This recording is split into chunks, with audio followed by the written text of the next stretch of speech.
Buenas tardes. Em,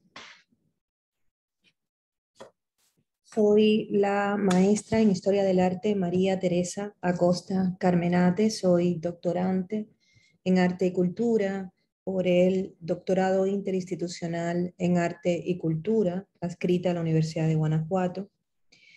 Tengo una licenciatura y una maestría en Historia del Arte.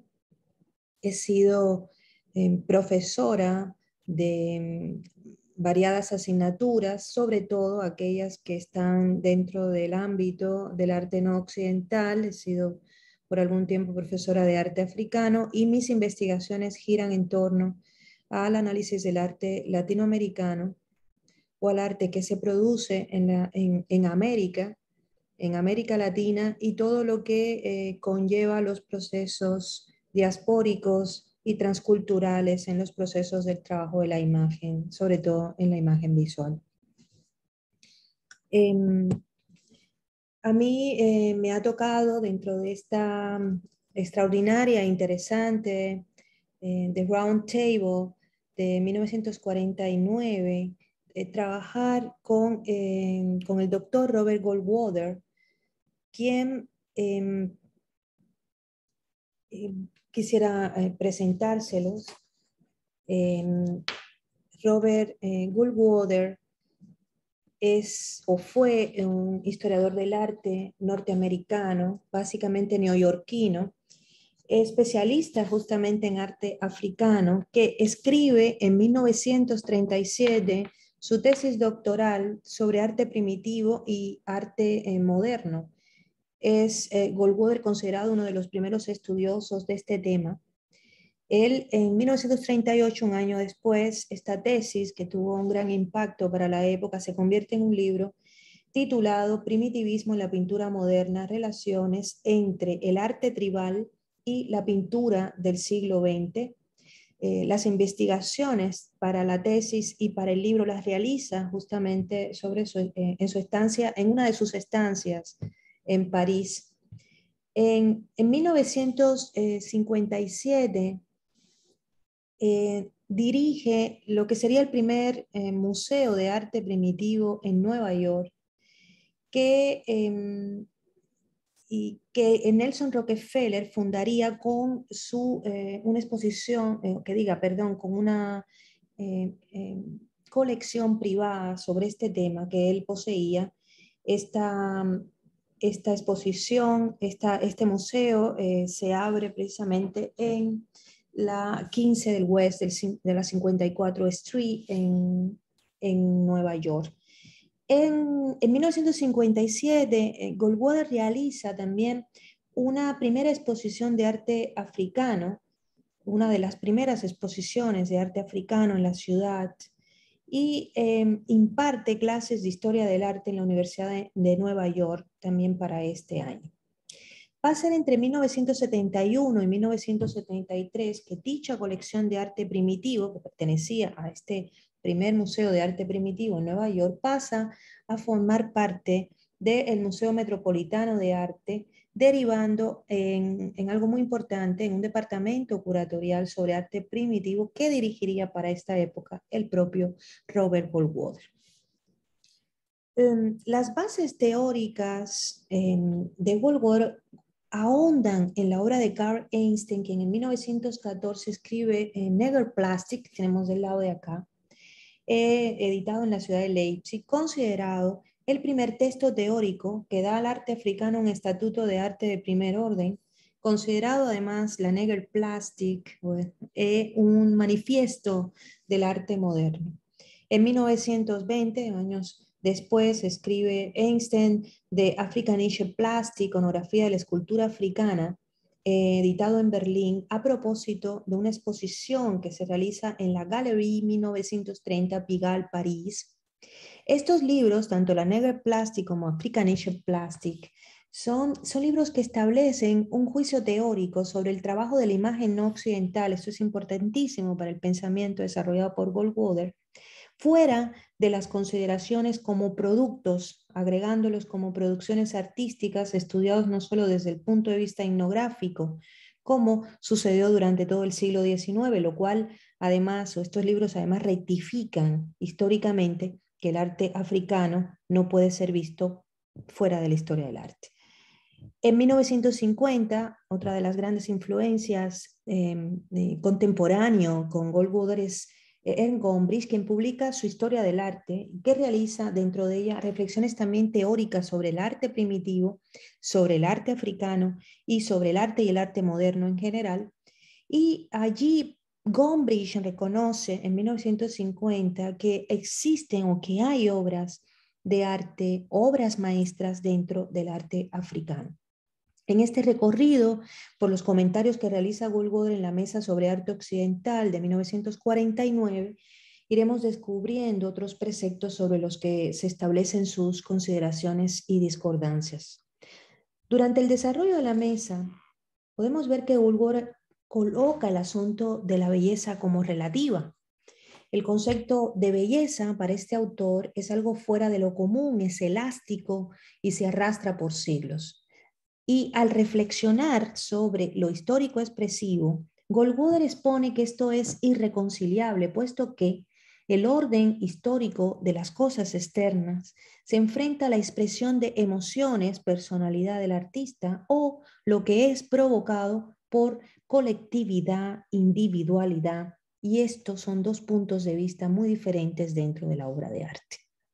A decir de Goldwater, es la emoción o la percepción un asunto individual porque esto corresponde al gusto y eso no es asunto por el que preocuparse.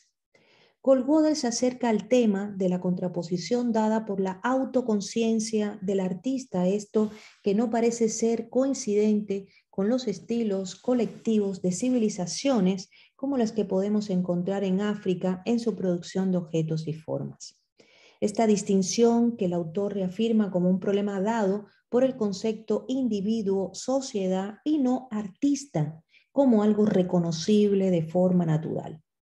En este sentido, cabe resaltar su postura frente a lo primitivo, que se relaciona con lo que Gombrich mencionaría, cito, entre esos primitivos no existe diferencia entre construcción útil y creación de imagen. Cierro la cita. En ese sentido, Goldwater reconoce que el trabajo de la imagen en los pueblos primitivos son la realidad y no ilusión, contrario al occidental que existe imitación e ilusión de la realidad a través de la imagen.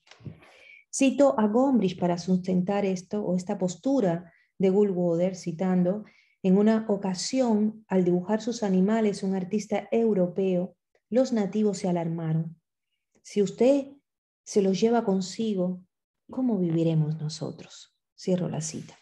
Valdría la pena mencionar que Robert Goldwater, en Primitivismo en el arte moderno, en la página 51, le dedica a Picasso un capítulo donde muestra sus investigaciones entre su obra y la relación con la escultura africana.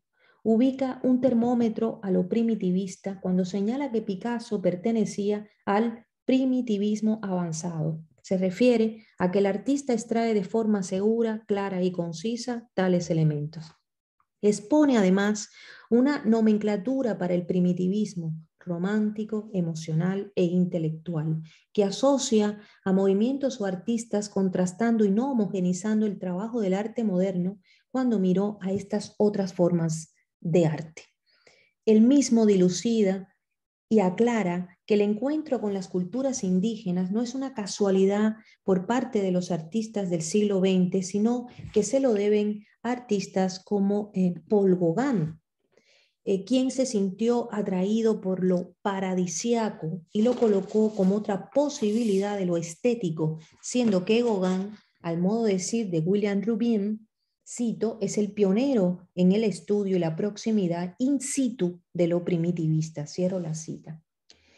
En ese punto, Goldwater también hace equivalencia entre la obra de Henry Rousseau y las máscaras africanas, al modo en que sus formas rígidas consiguen proyectar cierta sensación espiritual. Es decir, no solo establece e infiere que la mirada hacia lo primitivista está relacionada con ciertos detalles demostrados en las formas, sino que existe un modo que es psicológico y que también puede ser estético, equivalente a lo exótico, lo desenfadado, lo espiritual y lo atemporal.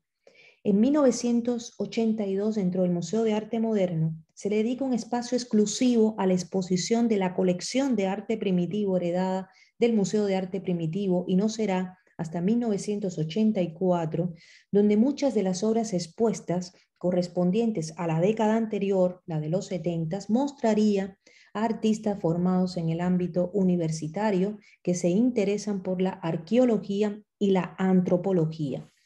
Boyce, Smithson, Graves, Long, Stewart, Hess, etc. Mientras que Boyce trabaja un sistema de la imagen sobre lo mágico, Smithson lo conecta con los dibujos de Nazca, así como Graves con lo taxidérmico, es decir, formas de pensar, formas de representar y formas de trabajar.